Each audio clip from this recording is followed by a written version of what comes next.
Il est 15h sur BFM TV. Bienvenue à vous. Si vous nous rejoignez pour l'après-midi info, nous sommes ensemble jusqu'à 18h. Bonjour à tous. Bonjour Bastien. Bonjour Fanny. Bonjour à toutes et à tous. À la une cet après-midi, le terrible bilan de l'incendie survenu cette nuit à Montmoreau en Charente.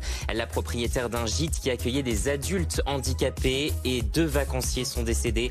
2 autres personnes sont toujours recherchées. On retrouvera notre envoyé spécial Théo Bassilana dans un instant. Un jour sombre pour l'Europe. Réaction du Premier ministre François Bayrou après l'accord entre l'Union européenne et les États-Unis qui prévoit de taxer à 15% la plupart des biens échangés. Les voix s'élèvent dans la classe politique pour dénoncer un deal commercial inégal.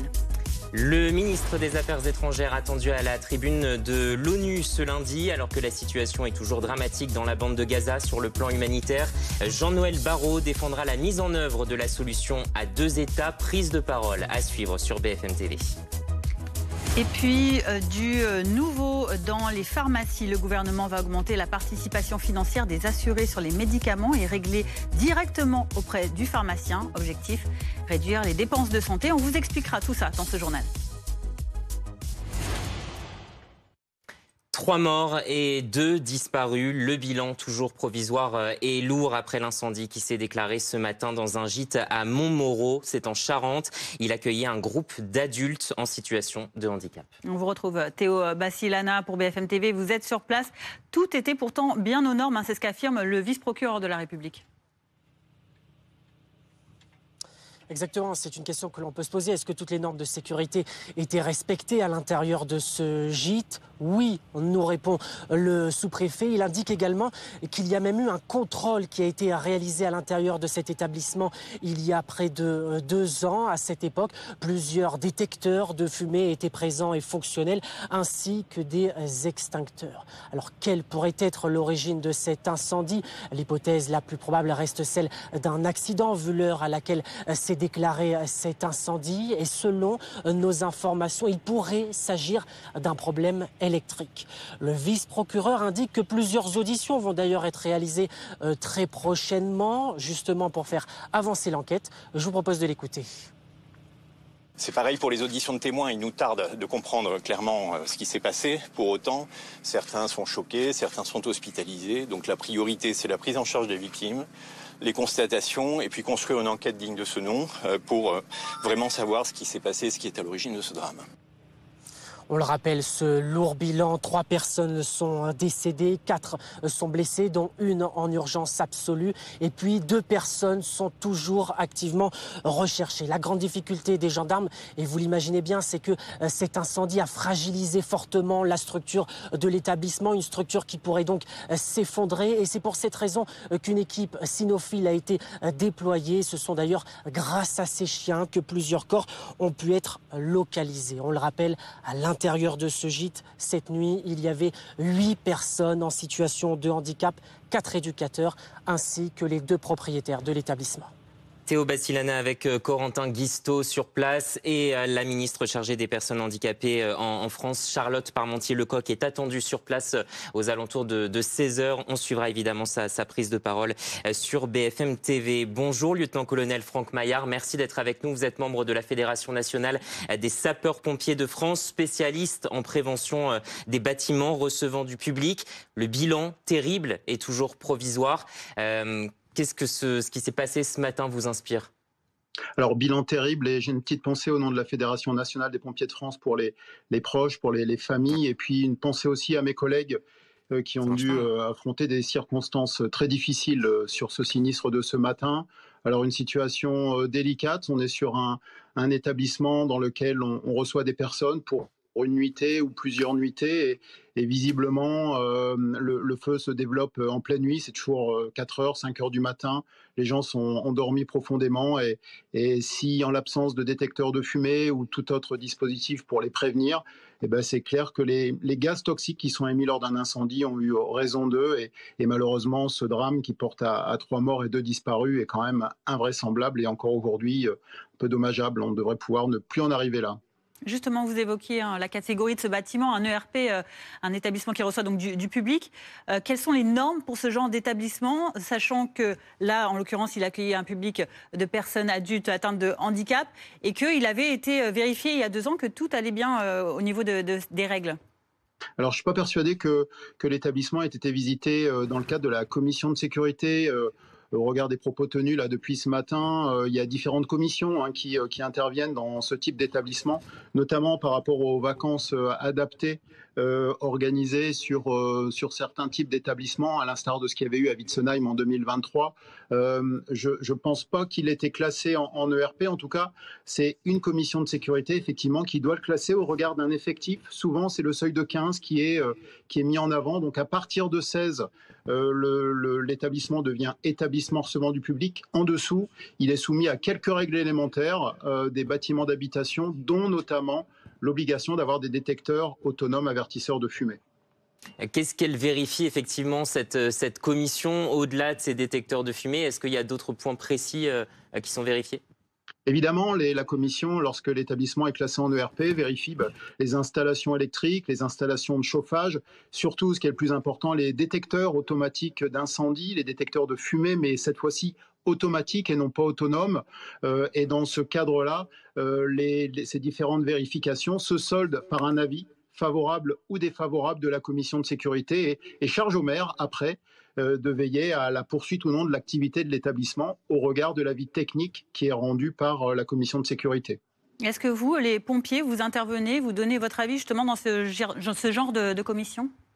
Alors évidemment, je suis partie d'une commission de sécurité et c'est mon quotidien depuis le drame de Witzenheim dans le département dans lequel je travaille. Ce sont des visites qui ont lieu tous les mois pour inciter les exploitants à se mettre en règle, parce que la plupart de mauvaise foi ou de bonne foi ne savent pas qu'il y a des règles à respecter et on est en train de passer dans de très nombreux gîtes, alors c'est souvent des meublés de tourisme en France, pour vérifier que ce seuil n'est pas dépassé. Et quand ce seuil est dépassé, on incite les exploitants à déposer un dossier à la mairie de leur commune pour avis des commissions de sécurité et d'accessibilité, parce que c'est aussi un point crucial à prendre en compte. Et au regard de ces avis, le maire peut donner l'autorisation ou non d'ouvrir cet établissement. Merci beaucoup, lieutenant-colonel, pour votre éclairage après donc cet incendie qui a fait au moins 3 morts ce matin à Montmoran. C'est en Charente. On y reviendra évidemment un peu plus tard dans cette après-midi info. Dans l'actualité aussi, un jour sombre pour l'Europe qui se résout à la soumission. Voilà la réaction du Premier ministre François Bayrou au lendemain de l'accord commercial conclu entre l'Union européenne et les États-Unis. Les produits européens qui seront exportés aux États-Unis seront taxés à 15%. Et depuis l'annonce, les réactions se multiplient. Certains redoutent de fortes conséquences pour l'économie européenne. Pierre Desmith. Une poignée de main sous les applaudissements. Les deux parties ont finalement trouvé un accord, à l'issue qui semble favorable pour Donald Trump, dominant dans cet exercice de négociation. Des sourires affichés, mais des réactions plus mitigées, notamment à Matignon, qui regrette une preuve de faiblesse de l'Union européenne. Accord von der Leyen-Trump, c'est un jour sombre que celui où une alliance de peuples libres, rassemblés pour affirmer leurs valeurs et défendre leurs intérêts, se résout à la soumission. Un compromis globalement dénoncé par la classe politique française. La chef de file du Rassemblement national s'en prend à l'accord de principe, qui selon elle s'apparente à une capitulation de la souveraineté française. L'accord commercial conclu par Ursula von der Leyen avec Donald Trump est un fiasco politique, économique et moral. Un accord inégal qui ne profitera qu'à une certaine cible, selon ce politologue spécialiste des États-Unis. Les grandes entreprises vont s'en sortir et les gens qui ont de l'argent aux États-Unis vont s'en sortir. Même si on ajoute une petite taxe sur les berlines allemandes ou sur les spiritueux ou sur les grands vins, disons. Bien, on sait que les consommateurs américains qui sont friands de ces biens, bien, ils ont un certain pouvoir d'achat. En plus des 15% de taxes douanières, l'Union européenne s'est engagée à acheter 750 milliards de dollars d'énergie américaine et à investir 600 milliards de dollars supplémentaires sur le sol américain. Bonjour Anthony Lobos, bonjour. Journaliste politique BFM TV. On sent que la France durcit le ton et montre qu'elle n'est pas vraiment d'accord avec cet accord. Justement. Oui, la France pas satisfaite du tout. Elle plaidait d'ailleurs pour un rapport de force plus dur et plus ferme avec les États-Unis. Et c'est clairement une critique en sous-texte des négociations menées par l'Union européenne avec les États-Unis. Écoutez notamment Laurent Saint-Martin, c'était ce matin chez nos confrères de France Inter, le ministre du Commerce extérieur, qui parle d'un accord déséquilibré. Cette guerre tarifaire, ces augmentations de droits de douane, n'a aucun intérêt pour personne. Ça va réenchérir les produits, ça va pénaliser nos entreprises européennes, ça va créer de l'inflation aux États-Unis et du ralentissement et de la récession pour tout le monde. Et donc cet effet-là, il sera aussi au détriment des États-Unis. Et donc, ce qui est bien, c'est qu'avec cet accord, enfin on sort de l'ornière et on donne de la visibilité à nos entreprises. Est-ce que cet accord est équilibré? Non. Faut être très clair là-dessus, cet accord n'est pas équilibré et donc il va nous falloir continuer à travailler, notamment sur la partie service. Est-ce que l'Union européenne est une force? Si on veut que la réponse soit oui, alors la messe ne doit pas être dite hier. Et Benjamin Haddad, le ministre de l'Europe, pareil dans le gouvernement, appelle à se battre, je cite, pour continuer de rechercher l'équilibre commercial avec les États-Unis. L'activation, dit-il, de l'instrument anti-coercition européen doit y remédier, notamment. Qu'est-ce que c'est cet instrument anti-coercition? C'est un mécanisme juridique qui a été adopté en 2023 par le Conseil européen, à l'origine pour lutter contre la prédation économique de la Chine. Cette fois, la France plaide pour l'utiliser contre la prédation économique des États-Unis et ça permettrait d'exclure des marchés publics européens les entreprises américaines. C'est un peu l'ultimatum en quelque sorte qui est avancé ici par la France et qui a plusieurs fois été mentionné par Emmanuel Macron ces dernières semaines. Alors, quoi qu'il en soit, cet accord, il fait aussi réagir dans les partis d'opposition. Absolument. Réaction de Jean-Luc Mélenchon, le leader de la France Insoumise. Tout a cédé à Trump avec le droit de changer les règles du jeu établi en 75 ans de relations bilatérales. Réaction aussi du Rassemblement national par l'entremise de Jordan Bardella, le président du parti. Ursula von der Leyen a accepté la reddition commerciale de l'Europe au détriment de nos exportateurs, agriculteurs et industriels. Il parle d'une humiliation imposée par la présidente de la Commission européenne. Merci beaucoup Anthony pour ces précisions. On va aller plus loin avec notre invité Joël Boueil. Bonjour, merci d'être avec nous. Vous êtes vigneron dans le Gers, président des vignerons coopérateurs à la coopération agricole. On sait qu'il y a encore certains un peu de flou dans certains secteurs. Est-ce que vous y voyez clair pour votre avenir? Pas beaucoup plus. Pas beaucoup plus qu'hier soir, en réalité, effectivement, vous le dites à l'instant fort bien, il y a toujours du flou sur les produits viticoles, sur les spiritueux, les vins, les produits laitiers également, par ailleurs. Et donc, on est toujours en attente de quelque chose de clair et tangible. Et pour nous, il n'en reste pas moins que la seule solution qui puisse s'envisager pour notre secteur, c'est d'avoir des droits de douane à zéro, parce que la situation économique dans laquelle nous nous trouvons est l'enjeu fondamental du marché américain pour nos entreprises viticoles et les caves coopératives en particulier, c'est d'avoir accès à ce marché américain qui est extrêmement important pour notre secteur. Vous imaginez que ce ne sera peut-être pas le cas. Si ce n'est pas le cas, que vous n'obtenez pas un taux à 0% de taxes, quel serait l'impact pour vous? Est-ce que vous avez des inquiétudes précises?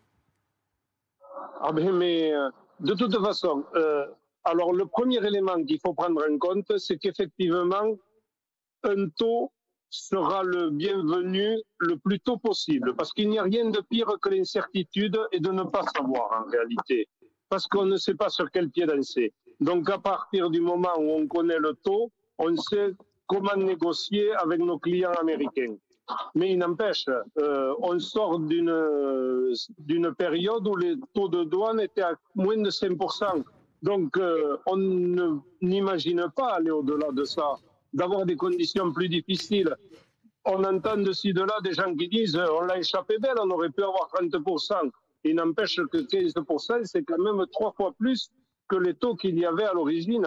Et donc on ne peut pas être satisfait de ça. Et donc les taux les plus bas possibles seront les bienvenus pour une filière viticole qui, par ailleurs, vous le savez fort bien, est dans un état catastrophique aujourd'hui.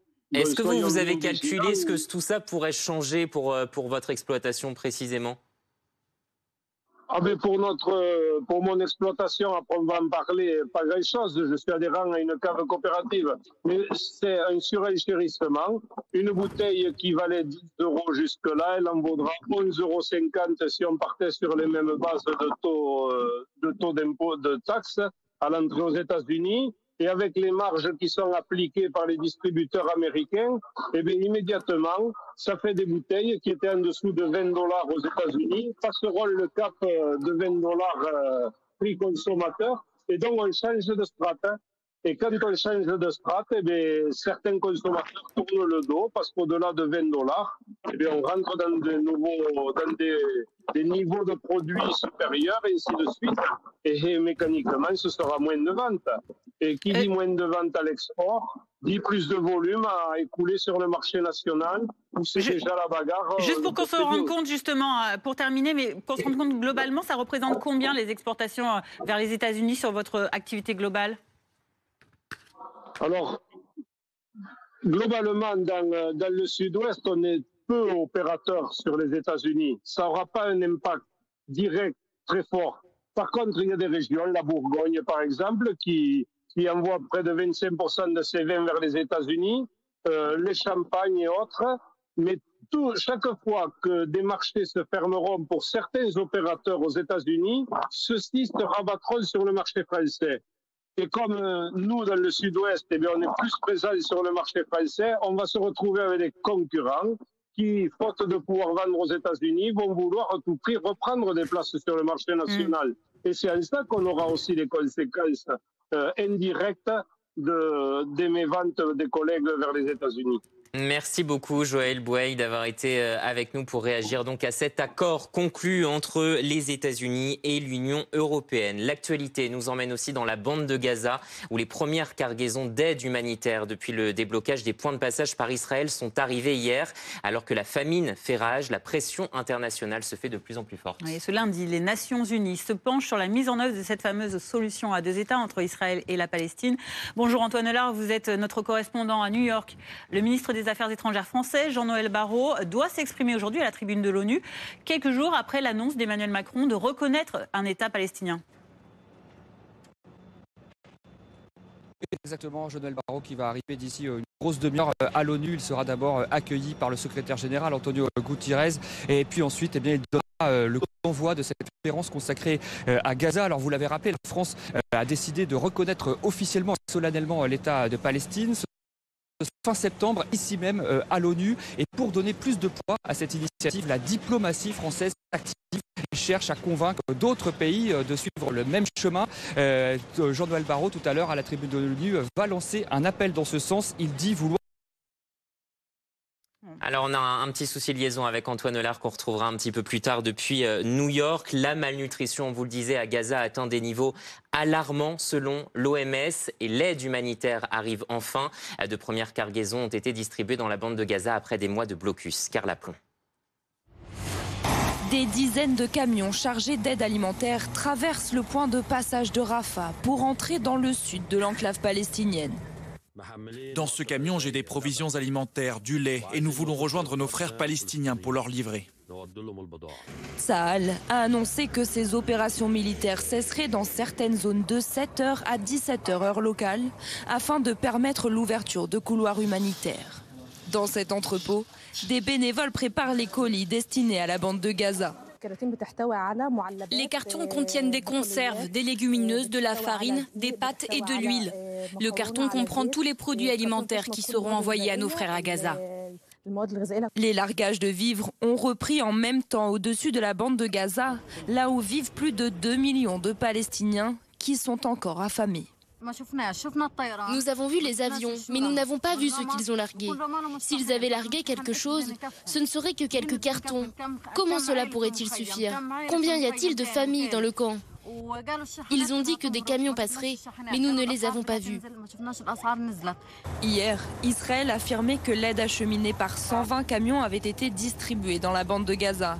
Très loin des 500 à 600 camions nécessaires chaque jour pour subvenir aux besoins de la population, selon l'Agence des Nations Unies pour les réfugiés palestiniens. Les gens ont peur de quitter leur tente et qu'une caisse tombe sur leurs enfants. Beaucoup sont morts à cause des largages aériens sur les tentes. Sur le terrain, il n'y a pas de cessez-le-feu et nous ne pouvons pas retourner chez nous. Au cours des dernières 24 heures, 14 Palestiniens sont morts de faim, selon le ministère de la Santé de Gaza. On en vient à présent à cette situation en France sur le front des incendies où le Vaucluse et les Bouches-du-Rhône aujourd'hui sont en vigilance rouge, et c'est le cas depuis hier au feu de forêt. 5 autres départements sont eux en vigilance orange, surtout le pourtour méditerranéen. Dans les Bouches-du-Rhône, un nouvel incendie s'est déclaré à la mi-journée à Port-de-Boues. On va y revenir un petit peu plus tard. Dans le sud-est de l'Europe également, les pompiers luttent contre les flammes. En Albanie, en Grèce ou en Turquie, des dizaines d'incendies se sont déclarés ces derniers jours. Oui, rien qu'en Grèce, plus d'une cinquantaine de feux se sont déclarés depuis hier. Le Premier ministre parle d'une bataille titanesque. Mathis Menu. Des milliers d'hectares partis en fumée. Depuis le ciel, l'île de Bé semble complètement grise, recouverte de cendres. Ici, l'incendie a ravagé un abattoir et tué une grande partie du bétail. À un moment donné, le vent a tourné et le feu est venu du côté opposé, par derrière, et a tout emporté en un éclair. Il n'a rien laissé. Il a complètement incendié notre abattoir. Cette usine doit valoir 1 million d'euros. Dans les airs, avions et hélicoptères bombardiers d'eau combattent les flammes sans relâche. À travers le pays, les secours sont restés à pied d'œuvre tout le week-end. À peine un sac sous le bras, certains habitants sont forcés d'évacuer. D'autres aident les pompiers dans l'espoir de sauver leur maison. Ce n'est pas grave, ça va s'arrêter. C'est juste que le vent souffle soudainement en rafale et nous ne savons pas comment cela va évoluer. Lutte acharnée aussi au nord de la Turquie. Dans la province de Karabük, un premier incendie résiste aux secours depuis 5 jours. Un autre atteint les portes de Bursa, 4e ville du pays, où plus de 3500 habitants ont dû être évacués. Nous avons 6 avions et 4 hélicoptères dans les airs. 1961 personnes continuent également à lutter contre cet incendie sur le terrain. Attisés par le vent et des températures élevées, les incendies se multiplient partout en Europe de l'Est. L'Albanie, la Bulgarie, tout comme la Grèce, ont sollicité l'aide européenne et reçu des moyens supplémentaires pour affronter les flammes. Tout de suite, la chronique éco. Le matelas raffinement d'Epeda a été désigné meilleur choix par UFC Que Choisir. Votre programme avec les matelas et sommiers Epeda.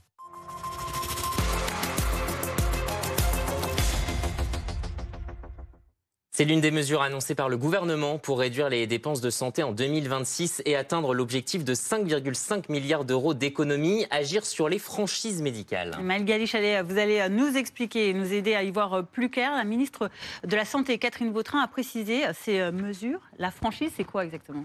Eh bien, lorsque vous achetez une boîte de médicaments, c'est l'assurance maladie qui prend en charge le paiement, à l'exception d'une petite partie, une participation qui reste à la charge de l'assuré. Donc c'est ça, la franchise. Et ensuite, la sécurité sociale déduit cette petite part de nos remboursements, soit directement si vous n'avez pas de tiers payant, soit ultérieurement si vous avez utilisé le tiers payant. Alors cette franchise, elle est de 1 € par boîte de médicaments. Elle a augmenté de 50% l'année dernière et de 2 € par consultation médicale. Mais il y a un plafond de franchise et c'est ça qui va augmenter. Exactement, un plafond de 50 € pour ces franchises. Ça veut dire que chaque assuré ne peut pas dépasser plus de 50 € par an pour la franchise de ces boîtes de médicaments et pas plus de 50 € de franchise non plus pour les consultations et les examens biologiques. C'est ce plafond que le gouvernement veut augmenter. Il veut le doubler jusqu'à 100 €.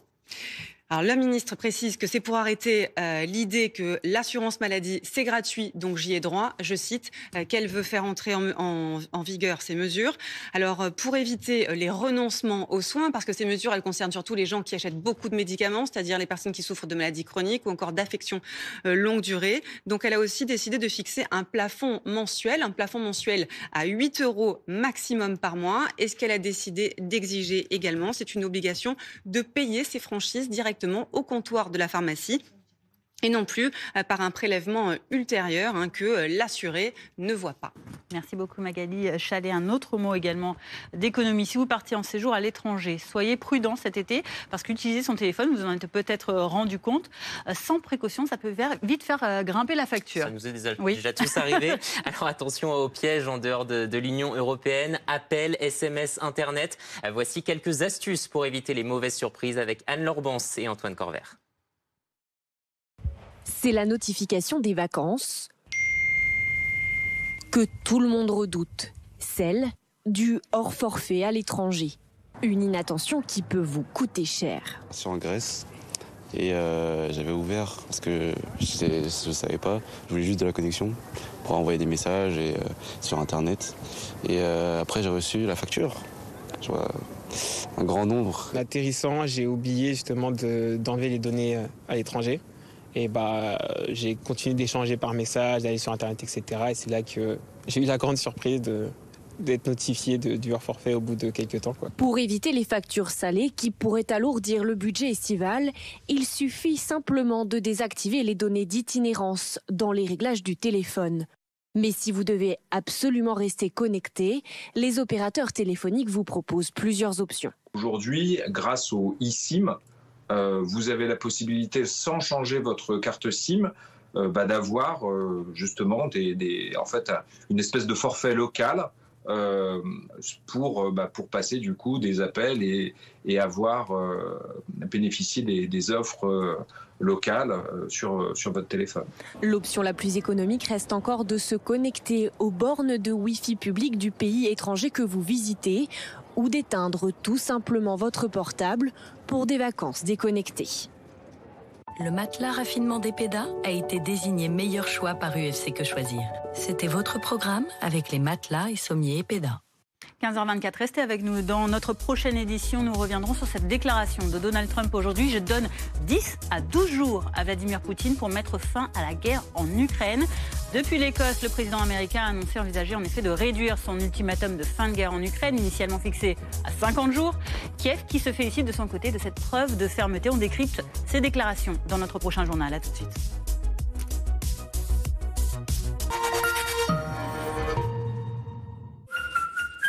Le réseau AD, expert de la réparation auto multimarque, recrute pour ses garages et carrosseries des mécaniciens, des carrossiers, des peintres, des experts en électronique et des apprentis. Retrouvez aussi toutes nos offres d'emploi sur ad.fr. AD, c'est sûr depuis 40 ans. Se balader des heures durant. Flâner dans les boutiques. Vos jambes lourdes vous gênent? Pensez à Daflon. Daflon 500 mg, efficacité cliniquement démontrée dans les troubles de la circulation veineuse, jambes lourdes, douleurs, impatience. Daflon, passe à l'action. Tout médicament peut exposer à des risques. Parlez-en à votre pharmacien. Alors Alicia, comment fait-on pour perdre du poids? En théorie, c'est très simple. Il faut un déficit calorique pour créer un choc pondéral, à savoir consommer moins de calories qu'on en dépense. Ouais, mais en pratique? En pratique, il faut faire les courses, il faut cuisiner, peser les quantités. Et c'est là que Comme J'aime fait toute la différence. Effectivement. Fini la charge mentale, tout est clé en main. Et je peux vous dire que ça fonctionne, ça marche. J'ai perdu 10 kilos et surtout, je ne les ai jamais repris. Alors commandez dès maintenant, les repas sont à partir de 3,92 €. Rendez-vous sur commej'aime.fr, commej'aime.fr. C'est important le .fr. Attends, t'as mis des boulons dedans? Mais t'aimes pas ça? Ah non, mais justement, j'adore ça. C'est vrai? Oui. J'adore. Et sinon, ce cake? Le jour où vous aimerez les boulons, nous baisserons leur prix. En attendant, chez Auchan, nous faisons le choix de baisser le prix des produits que vous aimez vraiment, comme la crème fraîche entière à 80 centimes. Auchan, le choix, le bon. Vous savez pourquoi chez Carglass on vous demande votre numéro d'immatriculation? Eh ben regardez notre stock là. Ça nous permet d'identifier tout de suite votre pare-brise pour l'envoyer dans le centre que vous avez choisi. C'est pour ça que chez Carglass, on peut vous donner un rendez-vous très rapidement. Et en plus, vous n'avez rien à avancer, quel que soit votre assureur. Alors si vous avez une urgence sur votre pare-brise, réservez tout de suite sur carglass.fr. Ou appelez Carglass au 3044, c'est gratuit. N'oubliez pas, carglass.fr ou appelez-nous au 3044. Et en plus en ce moment, Carglass vous offre vos balais d'essuie-glace. Carglass répare, Carglass remplace. Avec les portes blindées Torchman Metal. Votre sécurité en toute sérénité. Ne perdez pas votre surplus d'énergie. La météo avec Fleuron Industrie. Installateur de batteries de stockage pour centrales photovoltaïques. Partir un jour. Cet été, partez l'esprit léger. Regardez la météo avec ImaProtect. Alarme et télésurveillance.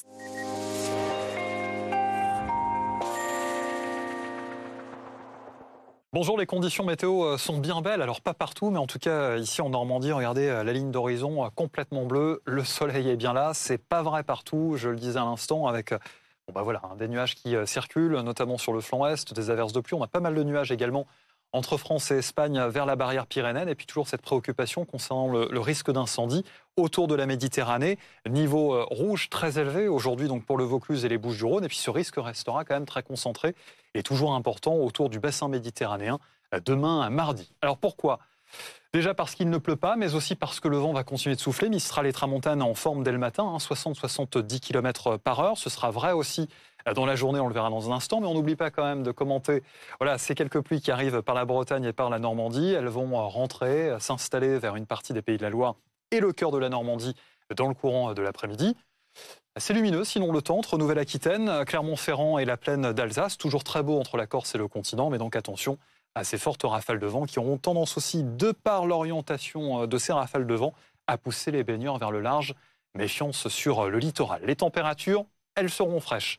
On est d'accord, avec 10 degrés pour le département de la Marne, 14 pour Nantes et Bordeaux, 14 également pour Lyon au réveil. Ça remonte un peu dans le sud dans l'après-midi, avec 30 à 31 degrés pour les valeurs les plus élevées. On aura 23 à 24 degrés sur le port de La Rochelle, 24 à Rennes, 26 au Mans, et jusqu'à 24 degrés également de l'autre côté de la France, vers l'Alsace. C'était la météo avec fleuronindustrie.com.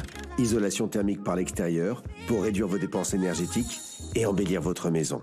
Partir un jour sans retour. C'était la météo avec ImaProtect, alarme et télésurveillance. 15h30, bienvenue sur BFM TV. Si vous nous rejoignez dans l'après-midi info, nous sommes ensemble jusqu'à 18h. À la une aujourd'hui, cette phrase: je donne 10 à 12 jours à Vladimir Poutine pour mettre fin à la guerre en Ukraine. Depuis l'Écosse, Donald Trump a annoncé donc envisager de réduire cet ultimatum de fin de guerre qu'il avait fixé initialement à 50 jours. Trump qui fait preuve de fermeté en annonçant cette réduction d'ultimatum, c'est ce dont se réjouit Kiev aujourd'hui. 15% de surtaxe au lieu de 30% sur la plupart des exportations européennes vers les États-Unis et des centaines de milliards de dollars d'achats et d'investissements européens. Pour le Premier ministre français François Bayrou, l'accord conclu hier entre Ursula von der Leyen et Donald Trump marque un jour sombre et une soumission. Décryptage des enjeux d'un tel deal pour l'Europe et la France dans un instant. En Charente, un incendie dans un gîte accueillant des adultes en situation de handicap a fait au moins 3 morts et 2 disparus à Montmoreau. Un bilan qui pourrait encore s'alourdir. Le bâtiment avait été inspecté il y a 2 ans. La piste accidentelle est privilégiée. La ministre chargée de l'autonomie et du handicap se rend sur place. Et puis Jean-Noël Barrot au siège de l'ONU à New York, 2 jours de conférence sur la solution à 2 États pour résoudre le conflit israélo-palestinien. Le ministre des Affaires étrangères français qui commence à préparer les esprits à la reconnaissance d'un État palestinien qu'Emmanuel Macron actera lors d'un plus gros sommet au mois de septembre. Mais tout d'abord, cette déclaration de Donald Trump depuis l'Écosse, où il passe 5 jours de vacances, mais aussi de rencontres diplomatiques. Le président américain qui, au sujet du conflit entre l'Ukraine et la Russie, a déclaré qu'il réduirait aujourd'hui son délai, son ultimatum qu'il avait fixé à Vladimir Poutine de 50 jours à 10 ou 12 maximum pour mettre fin à la guerre. On l'écoute. On aurait pu arriver à un accord avec le président Poutine. On croyait avoir tout réglé. Et puis, à la dernière minute, le président Poutine, tout d'un coup, commence à balancer des fusées sur Kiev ou dans des hôpitaux ou que sais-je. Vous avez des cadavres partout dans les rues. Et là, je me dis, c'est pas comme ça qu'on procède. Bon, écoutez, on verra ce qui se passera. Je suis très déçu. Je lui avais donné 50 jours pour réfléchir. Je vais réduire ça parce que je connais déjà la réponse. De son côté, Kiev se félicite de cette preuve de fermeté de la part du président américain. Paul Gogo, vous êtes le correspondant de BFM TV à Saint-Pétersbourg. Est-ce que cette nouvelle déclaration de Trump sur la réduction du délai peut mettre la pression sur Vladimir Poutine ? Eh bien, pour l'instant, pas de réaction de la part du Kremlin, mais une chose est certaine, une partie du fonctionnement de la légitimité de Vladimir Poutine est liée au fait qu'il explique aux Russes et qu'il prouve aux Russes au quotidien qu'il sait résister aux pressions. On imagine donc mal une pression venant de Washington pouvant avoir de l'effet sur le président russe, qui par ailleurs, par sa propagande, par ses ministres, fait passer le message au quotidien qu'il est prêt et que la Russie serait prête à faire face à toutes sortes de sanctions. Donc ça, c'est une première chose. Ensuite, il y a effectivement eu ces 50 jours annoncés par Donald Trump d'une façon très maladroite vue du Kremlin, parce que le Kremlin considère que la clé du conflit ne se trouve pas à Moscou, mais se trouve en Ukraine, aux États-Unis et même depuis quelque temps, selon les propos du Kremlin, en Europe.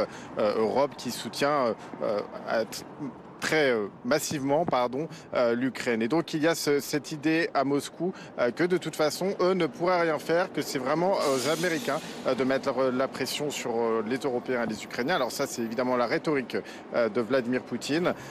Ensuite, il y a eu des propos aujourd'hui de Donald Trump qui consistaient aussi à dire qu'il n'attaquerait pas les Russes, la population russe, par des sanctions économiques. Il y aura donc certainement un temps qui sera pris pour Vladimir Poutine pour analyser la situation, pour comprendre quel est le vrai risque. Mais en tout cas, le président russe, lui, compte bien utiliser cet été, cette période, cette saison de la guerre pour continuer son offensive en Ukraine, continuer sa guerre en Ukraine, quelles que soient les pressions qui puissent venir de Russie, des États-Unis, ou d'ailleurs. Merci Paul Gauguin, en direct de Saint-Pétersbourg pour BFM TV. On en vient à cette autre actualité, cette fois-ci qui concerne le commerce extérieur. C'est un jour sombre que celui où une alliance de peuples libres, rassemblés pour affirmer leurs valeurs et défendre leurs intérêts, se résout à la soumission.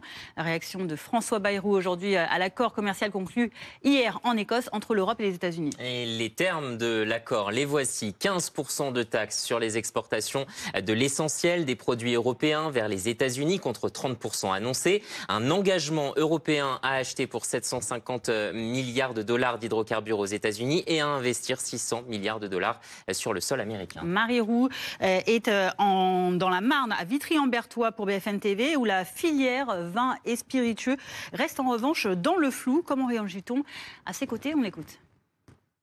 Eh bien écoutez, les exploitants en Champagne sont de nouveau dans l'incertitude après ce nouvel accord entre les États-Unis et l'Union européenne. Les produits européens devraient donc être taxés de 15%, ceux qui sont bien exportés aux États-Unis. C'est moins que ce qui était prévu au départ. Donald Trump menaçait de taxer les produits européens de 30%. Mais 15%, c'est déjà beaucoup, notamment pour certains secteurs comme la filière des vins et des spiritueux. On est avec Antoine Chevalier, vous êtes exploitant en Champagne. Vous, 15%, c'est déjà trop ? Oui, 15% c'est clairement trop.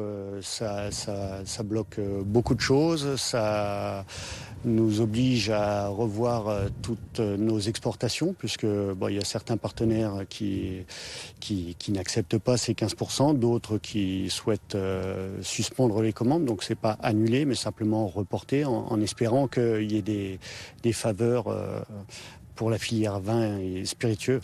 C'est une année très floue et incertaine pour votre filière ? Oui, clairement, c'est vraiment une période d'incertitude. On ne sait pas trop sur quel pied danser. Est-ce qu'on va exporter aux États-Unis? Est-ce qu'on ne va pas exporter aux États-Unis? Ou replacer les commandes? Enfin, c'est vraiment un problème pour la filière, oui. Merci beaucoup Antoine, vous l'aurez compris, une année incertaine, assez floue pour les exploitants en Champagne, même si les Européens voulaient au départ que la filière des vins et des spiritueux soit totalement exemptée de taxes. Pour l'instant, cela reste flou dans ce nouvel accord, rien d'officiel, des discussions devraient reprendre dans les prochains jours sur ce sujet. Marie Roux avec Louis Gagnepin dans la Marne. On parle de cet accord en plateau avec notre invité Alexandre Nicolic. Bonsoir. Bonjour. Vous êtes député européen et porte-parole du Rassemblement national. L'accord est un fiasco politique, économique et moral. C'est ce que dénonce Marine Le Pen. Jordan Bardella parle de reddition commerciale d'Ursula von der Leyen. Le deal, selon vous, est largement déséquilibré? Mais qu'est-ce qu'on y gagne? Enfin, on a aujourd'hui des produits qui vont être exportés, des produits français, européens, qui vont être exportés à 15% de manière générale, à part quelques exceptions. Et en échange, il n'y aura aucune taxe sur les produits que la France et l'Europe vont importer. Enfin, on voit d'ailleurs que d'autres pays, quand ils ont négocié, ils sont rentrés dans ce rapport de force. On a vu la Chine ou même le Royaume-Uni pour essayer de se faire respecter. Nous, on a eu peur de ces 30%, donc on s'estime satisfait de la part de Mme von der Leyen ou du PPE par exemple, en disant on a réussi à baisser 15%, et même pour ça, on va payer. C'est-à-dire qu'on va acheter pour 750 milliards d'énergie américaine. On voit d'ailleurs à quel point c'est hallucinant de se dire qu'on met en place des Green Deal en Europe qui pénalisent l'industrie européenne, l'agriculture européenne. Il y avait par exemple ETS 1, donc des taxes carbone sur l'industrie européenne qui pénalisent notre industrie. On passe maintenant à ETS 2 qui a pénalisé les automobilistes, surtout pour essayer de moins émettre de gaz à effet de serre. Et on va acheter du gaz de schiste américain qui pollue largement et qui est une des énergies qui émet le plus de gaz à effet de serre. Vous voyez l'aberration et à quel point on a aujourd'hui une Union européenne qui ne se fait pas respecter alors qu'on est un marché de 450 millions d'habitants, alors qu'on a des grands cerveaux, qu'on a la capacité de réindustrialiser, de produire. Mais c'est à l'image de ce que fait toujours l'Union européenne, c'est-à-dire qu'on s'affaiblit systématiquement sur tous les secteurs, que c'est surtout idéologique, qu'il n'y a aucune volonté de puissance, et que Madame von der Leyen, sa seule préoccupation, c'était de se dire, sur l'énergie automobile, il faut baisser de 25%, c'était ce qu'avait mis en place Donald Trump, à 15% justement, les importations de l'automobile allemande. C'est ce qu'elle avait fait d'ailleurs sur le Mercosur aussi. Et on peut se demander à quel moment la France se fait respecter, parce que nous, on n'y gagne rien. Autant peut-être que l'industrie allemande s'estime peut-être gagnante. C'est d'ailleurs le président du PPE qui s'estime aussi gagnant. Mais on avait vu dans l'accord du Mercosur, où notre agriculture était encore pénalisée avec cet accord avec l'Amérique du Sud, que la France, qui avait dit on ne veut pas de cet accord, s'était pas fait respecter. Madame von der Leyen est allée là-bas pour le signer. Et de la même manière, là, nos intérêts ne sont pas défendus. Comment il va falloir remettre en cause justement la politique de Madame von der Leyen et de l'Union européenne. C'est ce qu'on dénonce nous depuis des années. Mais nous, notre seule réponse, ce que fait la France, c'est toujours de donner plus d'argent pour se faire de moins en moins respecter. On voit bien qu'il y a un problème. Et ceux qui ont élu Madame von der Leyen, je pense aux Verts, au PS, à la Macronie, à LR, qui ont élu Madame von der Leyen, doivent assumer les Madame von der Leyen, doivent assumer les conséquences de ce choix. Mais eux aussi contestent le résultat de cette ils contestent maintenant la politique qu'elle mène après l'avoir fait élire, après avoir refusé la motion de censure d'il y a quelques semaines que nous avons signée pour dire qu'on devait censurer Madame von der Leyen parce qu'on ne peut plus continuer comme ça sur l'affaiblissement général de l'Union européenne. Et dans l'immédiat, que se passe-t-il? Jordan Bardella demande un sursaut de fierté nationale à Emmanuel Macron. C'est possible de se faire respecter. Par exemple, on est un des rares pays, 7 pays qui sont contributeurs nets, c'est-à-dire qu'on donne plus d'argent que ce qu'on reçoit, qu'on finance l'Union européenne. Et bien justement, il faut absolument qu'on joue avec ça, justement, qu'on fasse peser auprès de l'Union européenne nos intérêts et qu'ensuite on négocie en sortant certaines filières, justement, des accords de négociation internationale de l'Union européenne. Je pense notamment à l'agriculture, parce qu'on doit défendre notre agriculture. Vous savez, on était 2e pays exportateur en 2000, on est aujourd'hui 6e, on est en passe de passer 7e. On voit un écroulement de certaines filières françaises qui ne sont pas défendues. Justement, il va Donc, c'est-à-dire l'incarnation de la personne qui doit aller défendre ce type de dossier, selon vous?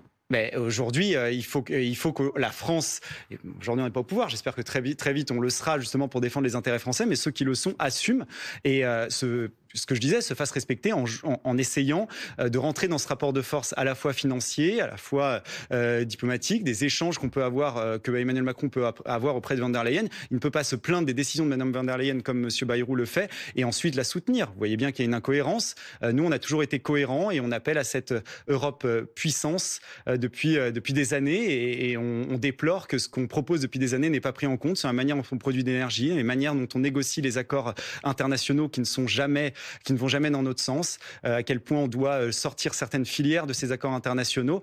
Bref, sur tous les points... Vous voyez quand même une force dans l'Union européenne. On n'a pas toujours entendu ce type de discours du côté de l'Union européenne peut être une force si on décide que ça doit être une force avec un grand marché qui peut nous permettre aujourd'hui d'être souverains. Vous savez pourquoi on a signé aussi cet accord, pourquoi Mme von der Leyen signe cet accord avec 15% de droits de douane, en se disant on ne va pas rajouter parce qu'elle aurait pu dire nous on va faire une mesure de coercition comme l'ont fait les Chinois, je vous disais, ou les Anglais, en disant on va mettre en place une taxe comparable à 15%. Mais à peur de l'inflation. Mais peut-être que c'était l'occasion justement de se dire qu'on va réindustrialiser, produire. À quel point c'est un aveu de faiblesse. Elle estime qu'on ne peut plus exister en tant que continent qui produit, en tant que continent qui arrive à être souverain dans toutes les filières. Et quand on a un tel marché, on devrait l'être. C'était ce que devait être l'Union européenne et c'est ce qu'elle doit être dans l'avenir. Merci beaucoup, Alexandre Nicolic, d'avoir réagi à cet accord conclu entre l'Union européenne et les États-Unis. Au moins 3 morts et toujours 2 disparus. C'est le bilan provisoire encore de l'incendie qui s'est déclaré au Petit Matin. L'autonomie et du handicap est attendue sur place dans les prochaines minutes. Tiffany Santini, Corentin Guistaud, Théo Bassilana et Pierre-Olivier Dantan. L'alerte a été donnée à 4h30 cette nuit. Les pompiers sont intervenus en moins de 20 minutes. À leur arrivée, ils constatent un feu au stade déjà très avancé dans cet ancien corps de ferme transformé en gîte. Les flammes ont été dévastatrices. L'incendie a fait au moins 3 morts. 2 personnes sont toujours portées disparues. Le dispositif est montré très rapidement à plus de 80 sapeurs-pompiers et 24 véhicules. Mais le feu était déjà très avancé. Et le sinistre a brûlé 300 mètres carrés d'un bâtiment de 700 mètres carrés. 4 personnes ont aussi été blessées. Parmi elles, le propriétaire des lieux, Avec sa femme qui fait partie des victimes, ils accueillaient 8 personnes en situation de handicap, accompagnées de leurs 4 encadrants. Ce gîte avait été visité par les services de l'État il y a 2 ans et avait reçu un avis favorable. Il y avait les détecteurs de fumée, les extincteurs incendie, les couvertures anti-feu. Donc au moment du contrôle il y a 2 ans, tout était aux normes. À ce stade, l'hypothèse privilégiée reste la piste accidentelle. Le feu est désormais éteint. Une enquête de flagrance a été ouverte par le parquet d'Angoulême. Et on en parle avec vous, Alexandra Gonzalez, bonjour. Chef adjointe du service police-justice de BFM TV, on l'a entendu dans ce reportage, c'est donc la piste accidentelle qui est pour le moment privilégiée. Oui, avec l'hypothèse d'un problème électrique selon nos informations, mais pour l'instant, nous n'en sommes qu'au début des investigations. Cette piste devra être confirmée par les expertises qui vont avoir lieu. Il y a déjà eu des constatations menées ce matin par les techniciens en identification criminelle et l'Institut de recherche de la gendarmerie scientifique va reprendre la main également cet après-midi pour mener de plus amples constatations sur place et venir confirmer cette piste de l'accident incendie donc survenu en pleine nuit, on le rappelle, à 4h30 du matin, qui a pris de court toutes les personnes qui se trouvaient dans ce gîte. Et ce nouveau drame, Alexandra, il n'est pas sans rappeler celui survenu il y a un peu moins de 2 ans. C'était près de Colmar. Où en est ce dossier? Oui, souvenez-vous, nous sommes le 9 août 2023 à Witzenheim, dans un gîte qui accueillait là aussi des vacanciers qui étaient en situation de handicap. 11 personnes avaient été tuées dans cet incendie dramatique, 10 vacanciers et un accompagnant. Le dossier est toujours en cours, l'enquête est toujours en cours. Et là, pour le coup, le gîte ne respectait pas les normes de sécurité. À ce stade, pour l'instant, il y a une personne mise en examen qui pourrait donc être jugée un jour. Il s'agit de la propriétaire du gîte. Merci beaucoup, Alexandra Gonzalez, pour ce point de situation. On rappelle que la situation est encore évolutive, puisque des personnes sont toujours recherchées dans les décombres. Denis Renaud, bonjour. Vous êtes le président de l'association AIEM, Association d'information et d'entraide de Mosellane. Vous avez perdu justement, vous, 4 personnes handicapées dans l'incendie dont on vient de parler à Witzenheim en août 2023. On imagine qu'aujourd'hui, votre émotion elle est réveillée par ce qui se passe, par ce drame aujourd'hui survenu dans cette autre commune. Oui, bien sûr, bonjour. Effectivement, c'est une émotion. Je voudrais présenter vraiment toutes mes sincères condoléances et comprendre la peine des familles, des résidents, de tous ceux qui vont avoir à encadrer les personnes qui ont réussi à se sauver, mais aussi encadrer les familles qui ont perdu un proche. Ça réveille évidemment 2 ans après énormément d'émotions. Ce qui me navre dans cette histoire, bien sûr, c'est un accident. Bien sûr, les conditions seront peut-être différentes parce que les règles ont été respectées. Mais finalement, on avait dit plus jamais ça, et plus jamais ça. Ça arrive de nouveau 2 ans plus tard. Il faut peut-être revoir la législation des séjours adaptés. L'ancienne ministre nous avait promis de revoir cette législation. Rien n'avait été fait. Il semble que la nouvelle ministre, Madame Parmentier-Leclerc, avait l'intention de revoir ça, avait l'intention de travailler sur cette législation. Je pense qu'il faut vraiment qu'on réfléchisse à un accueil différent pour ces séjours adaptés, pour ces personnes en situation de handicap mental. Justement, Denis Renaud, rien n'a changé depuis 2003 ?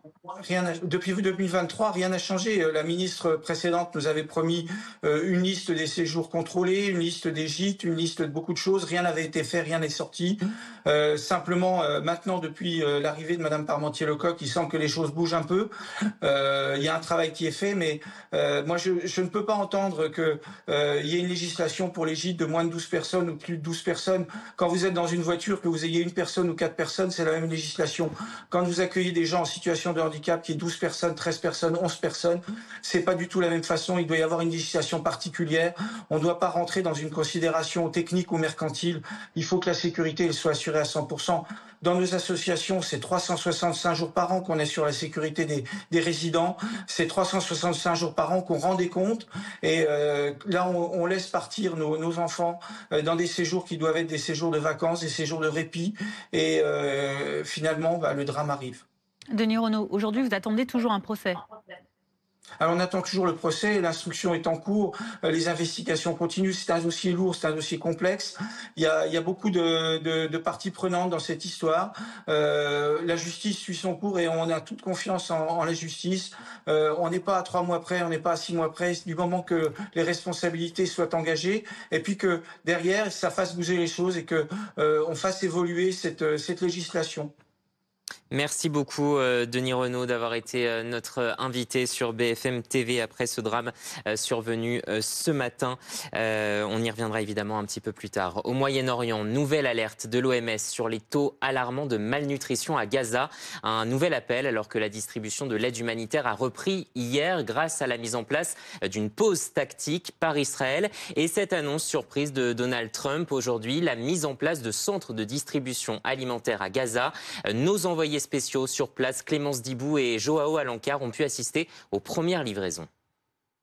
Ce que l'on peut constater ici au point de passage de Kerem Shalom, ce sont ces camions humanitaires qui viennent d'arriver côté israélien pour être contrôlés par l'armée israélienne. Ce sont des colis alimentaires qui viennent notamment, si on peut voir sur les étiquettes, des Émirats Arabes Unis. Une fois qu'ils auront été contrôlés par l'armée israélienne, ils pourront donc passer dans l'enclave palestinienne juste de l'autre côté. Hier, ce sont 150 camions qui ont pu passer dans Gaza. Aujourd'hui, ce serait environ 180 camions en préparation. À cela s'ajoutent les largages de colis alimentaires organisés notamment par l'armée israélienne. Une trentaine de lots alimentaires qui ont été distribués hier sur la bande de Gaza. Autorisation faite par Israël également pour des largages humanitaires par des pays tiers comme par exemple la Jordanie ou les Émirats Arabes Unis. Tout cela reste évidemment insuffisant au regard de la situation dramatique des plus de 2 millions de Gazaouis. On a pu s'entretenir avec une travailleuse humanitaire dans le nord de la bande de Gaza, à Gaza City. Elle nous disait que ce n'est pas, vu la situation critique, ce n'était pas forcément quelques camions qui feraient la différence dans les prochains jours, mais on sent une reprise légère d'activité ici à Kerem Shalom. Sur le plan diplomatique, à présent, une conférence de 2 jours sur Gaza se tient cet après-midi au siège new-yorkais de l'ONU, réunion co-présidée par la France et l'Arabie saoudite, en présence uniquement des ministres. Objectif pour la France, en tout cas, et notre ministre présent sur place, convaincre l'ensemble des membres présents d'une solution à 2 États pour arriver à la paix. Et c'est aujourd'hui que Donald Trump, toujours en Écosse, rencontre le Premier ministre britannique, Keir Starmer. 2 sujets brûlants à l'ordre du jour. Laura Calmus, vous êtes notre correspondante au Royaume-Uni, actuellement en Écosse. Et l'un des sujets de discussion aujourd'hui, c'est bien sûr la situation à Gaza. Donald Trump juge qu'un cessez-le-feu est possible. Est-ce que c'est de bon augure pour cette rencontre ? En tout cas, on a l'impression, les 2 hommes sont toujours en train de parler devant les caméras avec Donald Trump qui a accueilli au son de la cornemuse, donc une ambiance détendue au départ. Le Premier ministre britannique Keir Starmer à l'entrée de son golf à Turnberry au sud-ouest de l'Écosse, comme vous l'avez dit, qui se trouve juste derrière moi. Et comme vous l'avez dit, les 2 hommes ont très vite été interpellés par les journalistes qui ont demandé des comptes, notamment sur la situation à Gaza, avec Keir Starmer qui a qualifié la situation d'absolue catastrophe humanitaire. Il a expliqué qu'il fallait absolument un cessez-le-feu et une augmentation de l'aide humanitaire. De son côté, Donald Trump a expliqué qu'il était possible qu'un cessez-le-feu se passe possiblement. On ne sait pas encore comment il va mettre en place, mais il a également dit que le Hamas était en train de garder les derniers otages comme des boucliers humains. Il a également dit qu'il a demandé à Israël de changer d'approche tout en promettant que les États-Unis allaient augmenter leur aide humanitaire. Alors il y a eu aussi un autre sujet sur la table, celui de l'Ukraine. Donald Trump a fait preuve de fermeté. Il a expliqué qu'il allait réduire le temps de 50 jours donné au président russe Vladimir Poutine. Laura Calmus, il y a cet autre sujet également au menu entre les 2 hommes aujourd'hui, les droits de douane, au lendemain de la négociation entre l'Europe et les États-Unis. L'objectif pour Keir Starmer, c'est donc de sécuriser une baisse des taux aussi pour son pays. Exactement, il y a eu déjà un premier accord qui a été signé au mois de mai entre le Royaume-Uni et les États-Unis. 10% pour la plupart des produits britanniques qui arrivent sur le sol américain. Mais il y a le problème de l'acier. L'acier qui est un secteur très important ici au Royaume-Uni, qui a des droits de douane élevés, 25%. Alors c'est moins qu'en Europe qui est de 50%, mais exactement les deux hommes, et notamment Keir Starmer, aimeraient tenter de trouver une solution pour abaisser ces droits de douane. Alors on le sait, les deux hommes s'entendent bien, et ce que dit la presse ici, c'est que Keir Starmer a l'art de savoir discuter et convaincre le président américain. Merci beaucoup Laura Calmu, notre correspondante en Écosse. Tout de suite, notre rendez-vous, c'est les vacances. Et pour ceux qui ne sont pas adeptes de faire la crêpe sur la plage, eh bien, on vous propose une activité vacances plus sportive. Direction un lac de Savoie pour tester le téléski nautique. Sensation et jolie cascade garantie. Louis Gagnepin avec Alizé Boissin. Retrouvez votre programme avec assurepeople.com. Assurance auto pour jeunes, résiliés, sinistrés, malucés.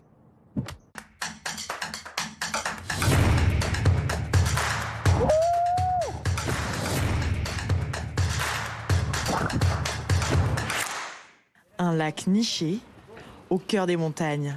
Un décor de carte postale, parfait pour essayer le téléski nautique. Essayez souvent.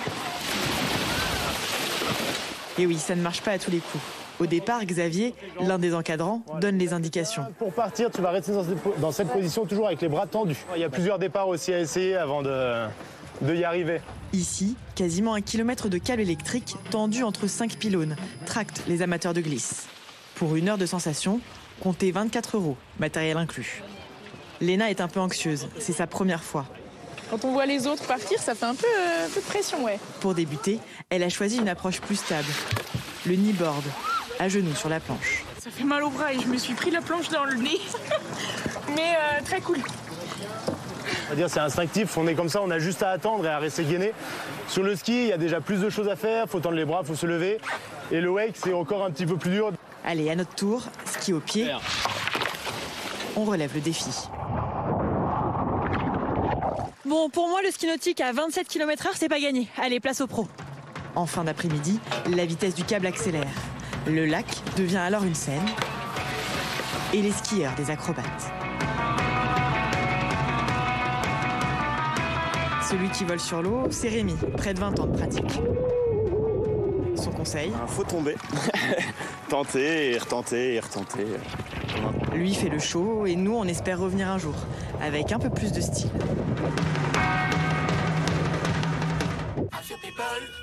C'était votre programme avec assurepeople.com.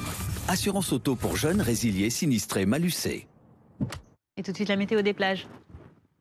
La météo des plages avec ruducommerce.fr. High-tech, livres, jeux, bricolage. Tous les produits de l'été sont sur ruducommerce.fr. Regardez la météo avec entrediscount.com. Yes!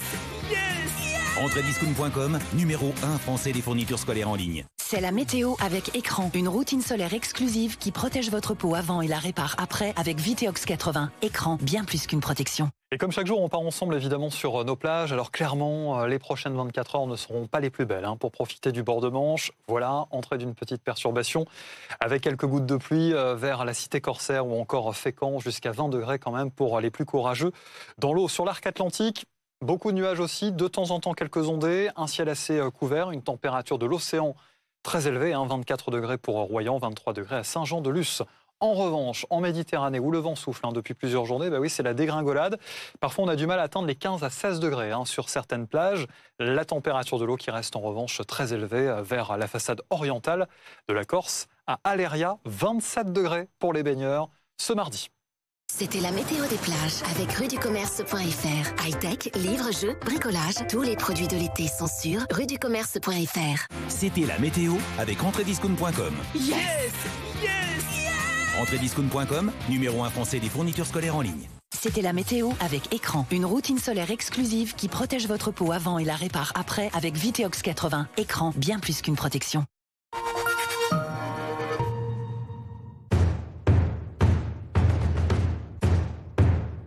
Avec les portes blindées Torchman Metal, votre sécurité en toute sérénité.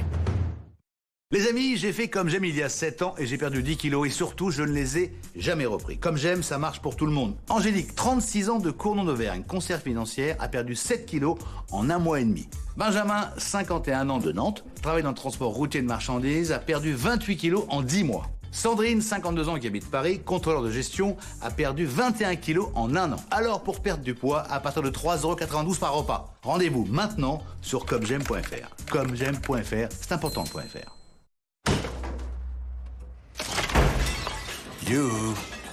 United Credit. En ce moment, profitez d'un prêt de 10 000 € au taux exceptionnel à partir de 4,5%. United Credit, enfin un crédit fait pour You.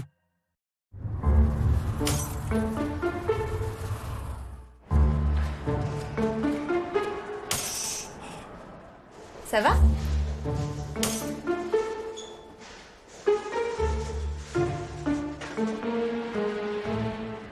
Laisse pas ton problème de pare-brise devenir une prise de tête. Va direct sur carglass.fr, mets bien le .fr et c'est réglé. Carglass répare, Carglass remplace.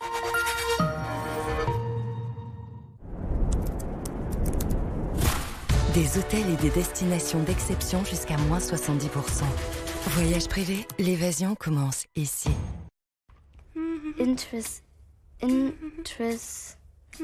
Interesting. Coincé dans un anglais d'enfant ? Progresser en anglais avec des leçons basées sur la vie réelle. Si vous êtes jeune conducteur, résilié, sinistré ou malucé, il est presque impossible de trouver une assurance. Heureusement, depuis plus de 20 ans, AssurePeople.com est là et sera toujours là pour vous. Rendez-vous sur AssurePeople.com pour assurer tout de suite votre voiture. Vous voyez ce tout petit caillou? Il peut faire sur votre pare-brise une énorme fissure et un gros stress à gérer. Pas avec Carglass parce qu'on le gère facilement. Avec Carglass.fr, c'est facile. 3 minutes pour prendre rendez-vous et rapide parce qu'on a le plus grand stock Carglass de vitrage d'Europe. Avec ou sans option, on a le pare-brise dont vous avez besoin. Prêt à être remplacé directement sur votre voiture. Et c'est déjà réglé, comme si rien ne s'était passé. Et en ce moment, Carglass vous offre des balais d'essuie-glace. Alors, prenez rendez-vous sur Carglass.fr. Carglass répare, Carglass remplace.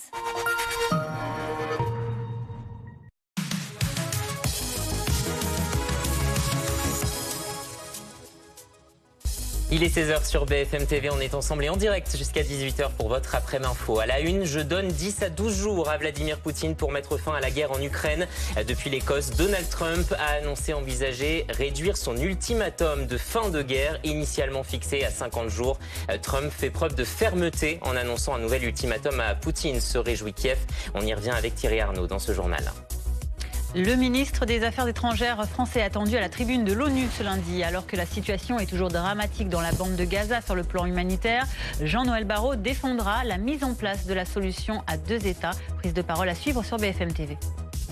Un jour sombre pour l'Europe. Réaction du Premier ministre François Bayrou après l'accord entre l'Union européenne et les États-Unis qui prévoit de taxer à 15% la plupart des biens échangés. Les voix s'élèvent dans la classe politique pour dénoncer ce deal commercial. Et puis le terrible bilan de cet incendie survenu cette nuit à Montmoreau en Charente. La propriétaire d'un gîte qui accueillait des adultes handicapés et 2 vacanciers sont décédés. 2 autres personnes sont toujours recherchées. On retrouvera nos envoyés spéciaux sur place dans un instant.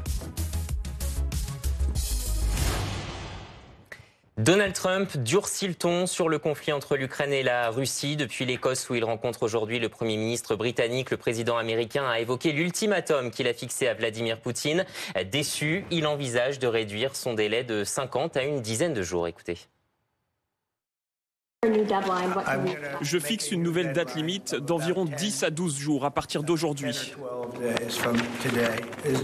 Il n'y a aucune raison d'attendre. Nous ne voyons aucun progrès. Il semblait, disons, à 3 reprises qu'on allait avoir un cessez-le-feu et peut-être la paix. Alors on a fait ce qu'on avait à faire pour que ça arrive. Et tout d'un coup, des missiles volent sur Kiev et d'autres endroits. Le 14 juillet, Thierry Arnaud, on en parle avec vous, Donald Trump avait donc donné cet ultimatum de 50 jours au président russe pour mettre fin à la guerre en Ukraine, sous peine de sanctions, des sanctions sévères. Quelles conséquences ça peut avoir sur cette relation entre la Russie, l'Ukraine, les États-Unis, cette réduction de délai ? Alors la première conclusion qu'il faut tirer des propos de Donald Trump, c'est que comme toujours, il ne faut jamais en tirer de conclusion définitive parce que ça peut changer. On vient d'en avoir la preuve. C'était 50 jours, maintenant ça va être 20, une vingtaine de jours. Le nouvel ultimatum, si on parle de 10 à 12 jours à partir d'aujourd'hui, ça veut dire que c'est quelque part autour du 7 au 9 août. Et rappelons la menace qu'avait brandie le président américain. Il s'agissait effectivement de sanctions importantes, mais de sanctions indirectes. L'idée, c'était de punir ceux qui achetaient du pétrole à la Russie. Pourquoi ? Parce que les exportations de pétrole russe qui continuent malgré l'embargo sont l'une des principales sources de financement du budget russe aujourd'hui et le principal moyen de contourner les sanctions économiques très fortes qui ont été imposées par la Russie. On considère que la Russie arrive à engranger à peu près 15 milliards de dollars par mois en continuant d'exporter son pétrole, parfois de manière illicite. Donc l'idée, c'est d'aller taper, si vous me permettez l'expression, ceux qui achètent le pétrole russe, et en particulier l'Inde et la Chine, qui, à eux deux, ces deux pays représentent à peu près 70% de ces achats. Donc la question qui est posée, au-delà de la fermeté affichée aujourd'hui par le président américain, c'est de savoir s'il acceptera d'aller au bout de cette logique, et donc d'aller effectivement rentrer non seulement vers des sanctions envers la Russie, mais aussi de punir indirectement ceux qui achètent aujourd'hui, qui sont la Chine et l'Inde. Mais s'il va au bout de cette conviction, et on l'a bien compris maintenant depuis plusieurs semaines qu'il y a de l'agacement chez lui, la conviction qu'il a acquise progressivement qu'il n'y avait aucune sincérité dans les propos que tient Vladimir Poutine lorsqu'il prétend qu'il est prêt à faire la paix. S'il va au bout de ces sanctions, pour les raisons que je vous donnais, et les chiffres sont importants, ce sont effectivement des sanctions qui peuvent faire mal à la Russie. Et Poutine, quel effet ça peut avoir sur lui, cette annonce ? Si on s'en tient au passé et à la manière dont le président russe a accueilli les sanctions jusqu'à présent, aucun effet. Et à l'inverse, on peut même redouter que les frappes soient encore plus importantes au cours des prochaines semaines, ne serait-ce que pour montrer à la face du monde et au président américain en particulier que la Russie n'est pas prête à céder quoi que ce soit, parce que c'est ça, au fond, ce que l'on constate depuis le début du conflit et à l'occasion de chacune des réunions qui ont eu lieu entre les Ukrainiens, les Russes, parfois avec des intermédiaires, notamment des délégations américaines. Jamais la Russie n'a reculé d'un pouce sur ses revendications et sur les conditions qu'elle exige pour faire la paix, c'est-à-dire une absolue capitulation de l'Ukraine. Affaire à suivre, donc merci beaucoup Thierry. Arnaud, à 16h04, on en vient à présent à cette question des droits de douane et cette déclaration. Un jour sombre pour l'Europe qui se résout à la soumission. C'est celle du Premier ministre français François Bayrou au lendemain donc, de cet accord commercial qui a été conclu hier entre l'Union européenne et les États-Unis. Et les produits européens exportés aux États-Unis seront taxés à 15%. Depuis l'annonce, les réactions se multiplient. Certains redoutent de fortes conséquences pour l'économie européenne. Pierre Desmith. Une poignée de main sous les applaudissements. Les deux parties ont finalement trouvé un accord, à l'issue qui semble favorable pour Donald Trump, dominant dans cet exercice de négociation. Des sourires affichés, mais des réactions plus mitigées, notamment à Matignon, qui regrette une preuve de faiblesse de l'Union européenne. Accord von der Leyen-Trump, c'est un jour sombre que celui où une alliance de peuples libres, rassemblés pour affirmer leurs valeurs et défendre leurs intérêts, se résout à la soumission. Un compromis globalement dénoncé par la classe politique française. La chef de file du Rassemblement national s'en prend à l'accord de principe, qui selon elle s'apparente à une capitulation de la souveraineté française. L'accord commercial conclu par Ursula von der Leyen avec Donald Trump est un fiasco politique, économique et moral. Un accord inégal qui ne profitera qu'à une certaine cible, selon ce politologue spécialiste des États-Unis. Les grandes entreprises vont s'en sortir et les gens qui ont de l'argent aux États-Unis vont s'en sortir, même si on ajoute une petite taxe sur les berlines allemandes ou sur les spiritueux ou sur les grands vins, disons. Bien, on sait que les consommateurs américains qui sont friands de ces biens, bien, ils ont un certain pouvoir d'achat. En plus des 15% de taxes douanières, l'Union européenne s'est engagée à acheter 750 milliards de dollars d'énergie américaine et à investir 600 milliards de dollars supplémentaires sur le sol américain. Anthony Lebos, journaliste politique BFM TV, est avec nous. On sent que la France donc, durcit le ton face à cet accord qui ne le satisfait pas. C'est des réactions qui sont assez... pluriel là-dessus. Oui, et d'ailleurs la France plaidait pour une réaction plus ferme, un rapport de force plus dur avec les États-Unis pour ces négociations. Écoutons d'ailleurs Laurent Saint-Martin, le ministre du Commerce extérieur, qui s'exprimait ce matin et qui dénonce un accord déséquilibré. Cette guerre tarifaire, ces augmentations de droits de douane, n'a aucun intérêt pour personne. Ça va réenchérir les produits, ça va pénaliser nos entreprises européennes, ça va créer de l'inflation aux États-Unis et du ralentissement et de la récession pour tout le monde. Et donc, cet effet-là, il sera aussi au détriment des États-Unis. Et donc, ce qui est bien, c'est qu'avec cet accord, enfin, on sort de l'ornière et on donne de la visibilité à nos entreprises. Est-ce que cet accord est équilibré? Non. Faut être très clair là-dessus, cet accord n'est pas équilibré et donc il va nous falloir continuer à travailler, notamment sur la partie service. Est-ce que l'Union européenne est une force? Si on veut que la réponse soit oui, alors la messe ne doit pas être dite hier. L'état de fait n'est pas satisfaisant, écrit aussi Benjamin Haddad, le ministre de l'Europe, membre du même gouvernement. Nous devons en tirer vite les conséquences ou risquer l'effacement. À court terme, il faut se battre pour continuer de rechercher l'équilibre commercial avec les États-Unis, écrit le ministre, qui évoque aussi dans son message, il dit ceci, l'activation de l'instrument anti-coercition européen doit y remédier. Alors qu'est-ce que c'est cet instrument? C'est un mécanisme juridique qui a été adopté il y a 2 ans par le Conseil européen, à l'origine pour lutter contre la prédation économique de la Chine. La France plaide, selon ce tweet, pour l'utiliser contre la prédation économique des États-Unis. Et en fait, ce mécanisme-là permettrait d'exclure du marché public européen les entreprises américaines, et c'est décrit par certains diplomates comme étant un bazooka économique. Et c'est toute la classe politique qui réagit, avec des critiques aussi du côté de l'opposition. Oui, Jean-Luc Mélenchon, leader de la France Insoumise, qui dit ceci, tout a été cédé à Trump, avec le droit de changer les règles du jeu établies en 75 ans de relations bilatérales. Réaction aussi du Rassemblement national, avec Jordan Bardella, le président du parti. Ursula von der Leyen a accepté la reddition commerciale de l'Europe au détriment de nos exportateurs, agriculteurs et industriels. Le président du RN qui parle d'un accord de la honte. C'est le tweet de François Bayrou aussi qui a fait beaucoup réagir, le Premier ministre qui évoquait un jour sombre et l'Europe qui se soumettait à une soumission. Réaction d'Olivier Faure, le patron du Parti socialiste, qui dit ceci, il y a des tweets qui résonnent comme des aveux d'impuissance. Un Premier ministre de la France ne se contente pas de pleurnicher sur X. Réaction également de Manuel Bompard, le coordinateur de la France Insoumise. La France doit refuser, dit-il, cette capitulation plutôt que de se comporter comme une bande de commentateurs sans influence. Merci beaucoup pour ces précisions, sur toutes ces réactions de la classe politique face à cet accord commercial entre l'Europe et les États-Unis. Bonjour Marc-Alain Sproux, vous êtes président de De Graines, cette entreprise bien connue, d'art de la table. Vos produits sont essentiellement faits en métal, vous allez nous le décrire, en acier, en inox. Vous, quels sont les taux qui concernent votre filière ? Bonjour, alors donc nous on fabrique majoritairement des produits en inox et en porcelaine. Sur la partie inox, il y a des subtilités. Tout ce qui est couvert va être taxé à hauteur de 15%, soit 10% de plus qu'avant les nouveaux tarifs. Et une partie de la plâterie, elle, sera taxée à 25% parce que ça rentre dans d'autres cases. Et la porcelaine sera aussi taxée à hauteur de 15%. Quelles sont les conséquences très concrètes pour vous? Est-ce que vous avez déjà calculé? Nous, ça va représenter une hausse, comme je le disais, d'à peu près 10% supplémentaire sur tous les produits que l'on fabrique dans nos usines françaises. Donc ça, c'est soit quelque chose qu'on va devoir gérer avec une hausse des prix, soit on va venir directement imputer ça sur nos marges. Donc on est encore en train de voir comment on va gérer ce nouveau rebondissement. Les exportations avec les États-Unis, ça représente un gros volume pour vous ?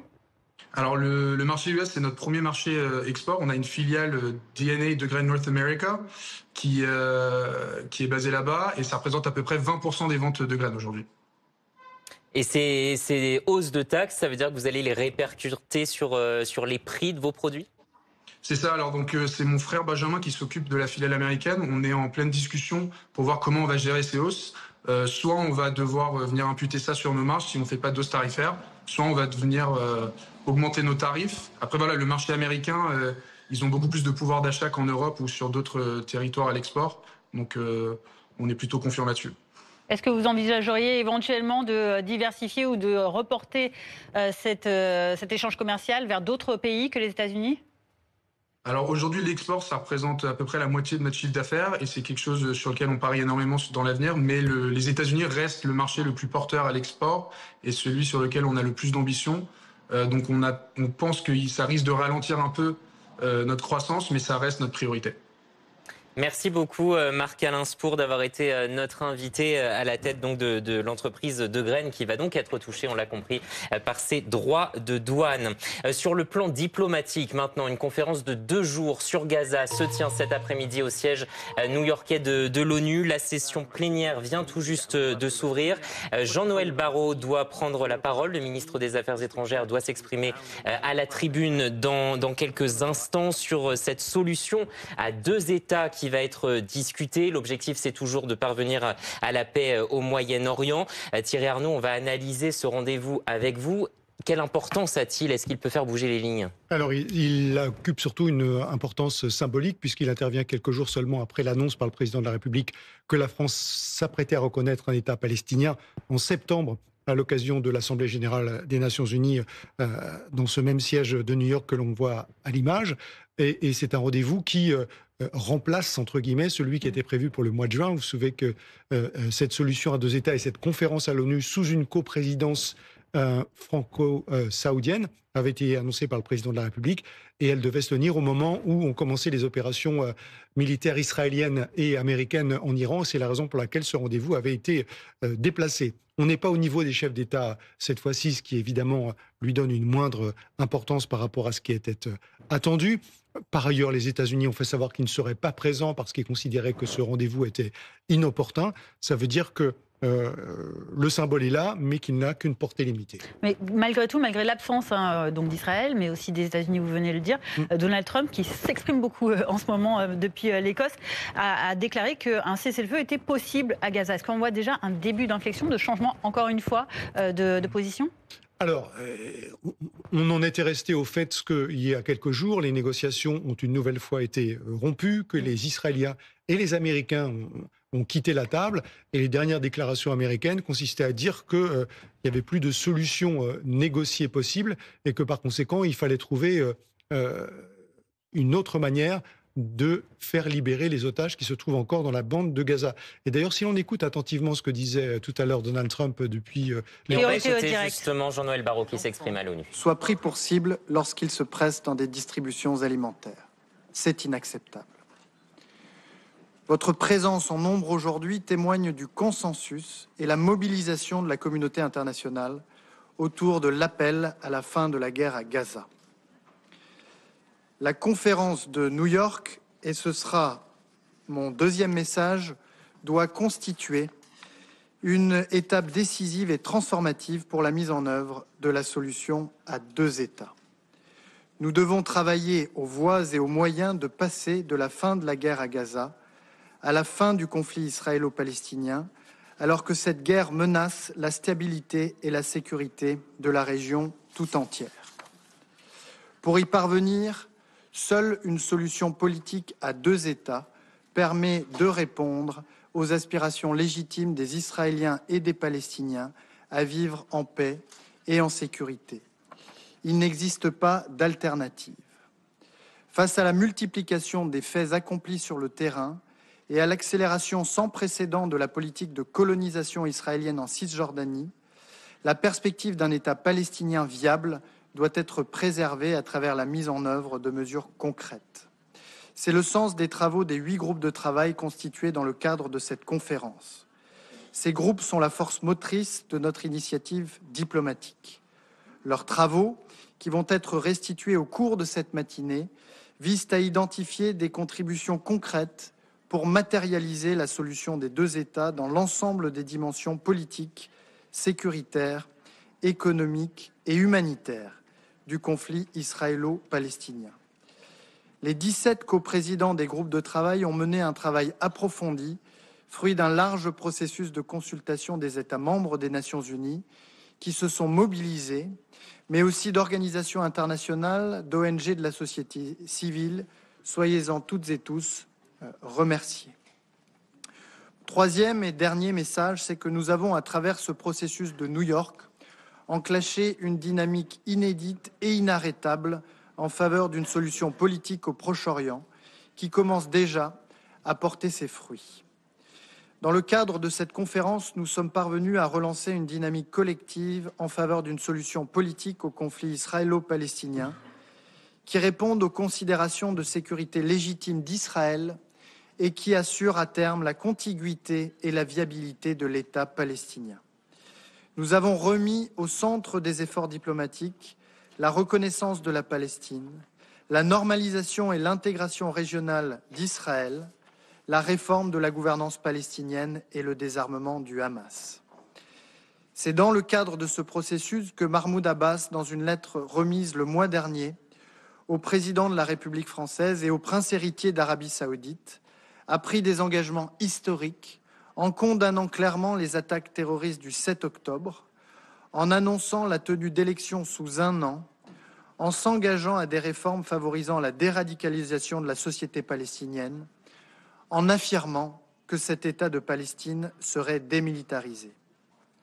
Autre avancée dans ce processus de New York, la France a accueilli le 13 juin à Paris une rencontre inédite des sociétés civiles palestiniennes et israéliennes qui ont dialogué sur la manière de sortir de cet état de guerre permanent par une solution politique juste et durable au conflit israélo-palestinien. Face à la poursuite de la guerre et à la tragédie humanitaire à Gaza, nous lançons à travers cette conférence un appel collectif à l'action. Cette guerre qui a trop duré doit cesser, les armes doivent se taire et laisser place à un cessez-le-feu immédiat et durable. Tous les otages capturés à la suite des attaques barbares du 7 octobre 2023 menées par le Hamas et d'autres groupes terroristes doivent être libérés de façon immédiate, sans condition et dans la dignité. Le calvaire que vivent les populations civiles de Gaza face à la catastrophe humanitaire doit prendre fin. Mesdames et messieurs les coprésidentes et coprésidents de groupes de travail, les travaux que vous allez nous présenter aujourd'hui serviront de boussole à l'ensemble de la communauté internationale pour tracer un chemin politique irréversible vers la mise en œuvre de la solution des 2 États. Je vous remercie.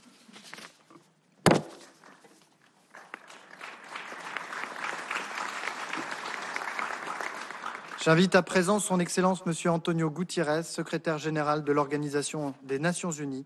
Vous venez d'entendre Jean-Noël Barrot, le ministre des Affaires étrangères et de l'Europe, donc français, qui intervient au nom de la France, qui co-préside avec l'Arabie Saoudite, a envoyé tout à l'heure notamment un dirigeant d'Arabie Saoudite, cette conférence, Thierry Arnaud, cette conférence dans laquelle le ministre français a rappelé que son objectif c'était de générer une dynamique collective. C'est plusieurs groupes de travail qui vont donc présenter des mesures pour parvenir concrètement à cette fameuse solution à 2 États, avec pour objectif la paix sur le conflit israélo-palestinien, mais aussi dans toute la région. On voit que c'est plus large. Oui, qui est la seule solution possible pour répondre aux aspirations des Palestiniens à vivre en paix, dit-il, mais qui est également la seule solution possible plus largement pour stabiliser la région également. Alors ce qui est intéressant, c'est qu'il explique qu'il y a effectivement 8 groupes de travail qui ont été constitués, 17 coprésidents, et que les sujets sur la table ne sont pas seulement la création de l'État palestinien,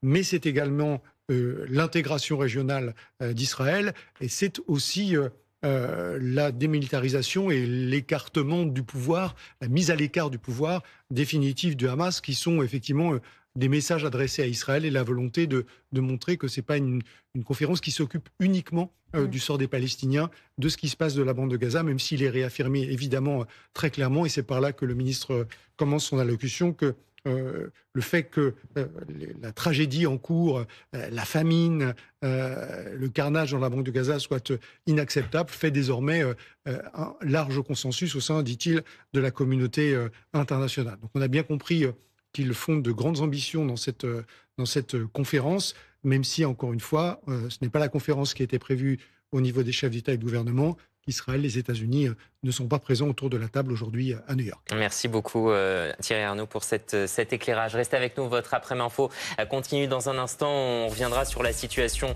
sur le front des incendies dans le sud de la France. Les Bouches-du-Rhône sont toujours placées en vigilance rouge au feu de forêt, avec de nouveaux départs de feu à Port-de-Bouc notamment et à Martigues. Le Vaucluse également est en alerte. On fait le point dans votre prochain journal. Restez avec nous, à tout de suite.